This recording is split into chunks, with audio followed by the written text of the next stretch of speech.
Calculation of net own funds of NBFC. Net own funds of NBFC की बात करते हैं तो इसका फॉर्मूला होता है ओन फंड्स। ठीक है, इसका फॉर्मूला क्या होता है? इसका फॉर्मूला है मेरा own funds less investment in subsidiary and group companies exceeding 10% of own funds. मतलब सर ये लोग कहना क्या चाहते हैं? आप सबसे पहले खुद के ओन फंड्स निकालिए। ओन फंड्स का 10% अगर आपने सब्सिडियरी और ग्रुप कंपनीज में इन्वेस्ट किया है तो बहुत अच्छी बात है, कोई दिक्कत नहीं है। बट आपने 10% से ज्यादा किसका? खुद के ओन फंड से।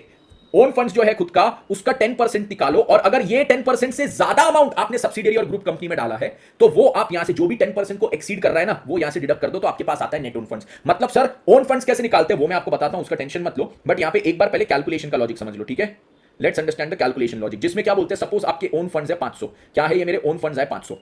500 का 10% कितना होता है? 50। तो ये जो 50 है ना, इतना 50 क्या चीज है? ये जो 50 है, I am allowed to invest this much where in my subsidiary and group company. अब सब्सिडियरी एंड ग्रुप कंपनी में इन्वेस्ट मतलब उनके शेयर्स में इन्वेस्ट करो, उनके डिवेंचर्स में इन्वेस्ट करो, कोई भी तरह से इन्वेस्ट करो। I am allowed to invest 50। अगर मैंने अब 200 इन्वेस्ट किया है, आई हैव इन्वेस्टेड 200, तो मैंने कितना ज्यादा इन्वेस्ट किया? मैंने 150 रुपीज ज्यादा इन्वेस्ट किए। तो अब क्या करेंगे? नेट ओन फंड्स निकालने के लिए ओन फंड्स जो 500 है उसमें से ये जो एक्सेस था 150 वो माइनस कर देंगे। एक्सेस जो था 150 वो माइनस करेंगे, तो मेरे पास अब आएगा नेट ओन फंड्स जो कितना है? जो मेरे पास आएगा 350 का नेट ओन फंड्स। अब यहां पे मुद्दा क्या है केवल कि ओन फंड्स में क्या क्या चीजें आएगी। तो ओन फंड्स में देखो, पेड अप इक्विटी कैपिटल आएगा। ओन फंड्स मतलब क्या होता है? जो एनबीएफसी में ओनर्स के द्वारा इन्वेस्टेड है। ओनर्स के द्वारा मतलब paid up capital. Yes. Preference shares compulsorily convertible into equity, मतलब वो प्रेफरेंस शेयर्स जो आगे जाके इक्विटी में, तो ये भी इक्विटी शेयर होल्डर्स ने इन्वेस्ट किया है। यस, तो एक तो पेड अप कैपिटल हो गया और ये भी आगे जाके इक्विटी बन जाएगा ना, तो ये दोनों मानेंगे कि ये इक्विटी ही है। उसके बाद free reserve, security premium, capital reserve, सारे रिजर्व आएंगे एक्सेप्ट रीवैल्यूएशन रिजर्व। ये रीवैल्यूएशन रिजर्व यहां पे नहीं आता। ये जो रीवैल्यूएशन रिजर्व है ना, ये वाली चीज यहां पे नहीं आएगी।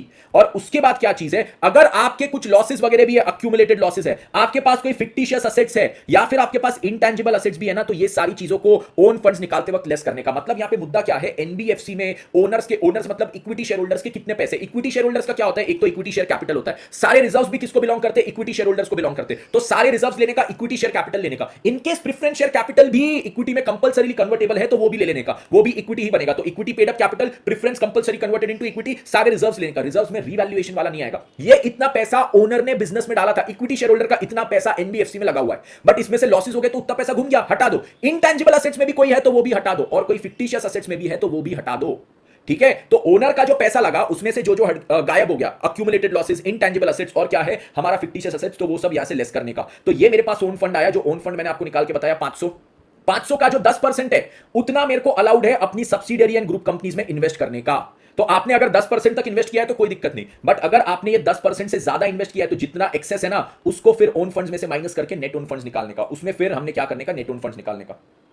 ठीक है कृष्णा, मैंने बोला फिक्टिशियस असेट्स, प्रीलिमिनरी एक्सपेंसेस भी फिक्टिशियस असेट्स होते हैं तो वो भी लेस करना पड़ेगा आपको। फिक्टिशियस असेट्स मतलब जो बैलेंस शीट के असेट साइड में दिखते हैं but those are not actually assets. That represents कि जो कैपिटल बिजनेस में लाया गया था वो कैपिटल अब बाहर चले गया है, इसलिए कैपिटल जब आता है तो क्रेडिट साइड में लिखते हैं और वो बाहर जाता है तो डेबिट साइड में, असेट साइड में उसको दिखा रहे हैं। ठीक है, कैपिटल आया तो बिजनेस के लिए लायबिलिटी, अब वो बिजनेस से बाहर चले गया ना, इसलिए उसको असेट में दिखा रहे हैं। वो फिक्टिशियस असेट्स होता है, these are not actually assets. ये चीज सभी को क्लियर? ये चीज सभी को क्लियर? ठीक है, चलिए तो ये अब मैंने यहां पे किया। इसका एक क्वेश्चन आपको फट से करवा दूं। चलो इसका एक क्वेश्चन आपको यहां पे करवा देते हैं। तो ये टेम्पल्टन फाइनेंस वाले क्वेश्चन पे आइए, आईसीआई के मटेरियल का क्वेश्चन है। इसमें क्या चीज बोलते हैं टेम्पल्टन फाइनेंस के क्वेश्चन में कि देखो पेड अप कैपिटल है 500, free reserve, paid up capital है 100, फ्री रिजर्व है 500। यस, तो यहां पे ओन फंड्स मेरा कितना हो जाता है? ओन फंड्स मेरा अभी 600 आ रहा है। यस सर, ये 600 आ रहा है, जिसमें से यहां पे बोलते हैं डिफर्ड एक्सपेंडिचर है 200। तो सर इसको हमने क्या करना है? ये सर 200 डिडक्ट करना है। तो अब मेरा ओन फंड्स कितना आ गया? यहां पे ओन फंड्स मेरा आ गया 400। यस, अब सर इन्होंने क्या बोला है कि 400 का 10% मतलब 40 रुपए का इन्वेस्टमेंट अगर मैंने subsidiary and own group companies में किया होगा तो चलेगा। अब यहां पे असेट साइड देखूंगा तो इन्वेस्टमेंट दिया है in shares of subsidiary and group company, in debentures of subsidiary and group company 100 and 100। Shares में भी 100 लगा है, डिबेंचर्स में भी 100 लगा है। मैंने कितना इन्वेस्ट किया सर? मैंने 200 इन्वेस्ट किया। तो मेरा एक्सेस इन्वेस्टमेंट कितना हुआ सर? मैंने जो एक्सेस इन्वेस्टमेंट किया वो अब मेरा हो गया 200 माइनस 40। 40 अलाउड था, 200 इन्वेस्ट किया तो 160 का एक्सेस है। तो सर ये 160 को यहां से अब लेस करेंगे तो मेरे पास आएगा 240 का नेट ओन फंड्स। क्या आ गया मेरे पास?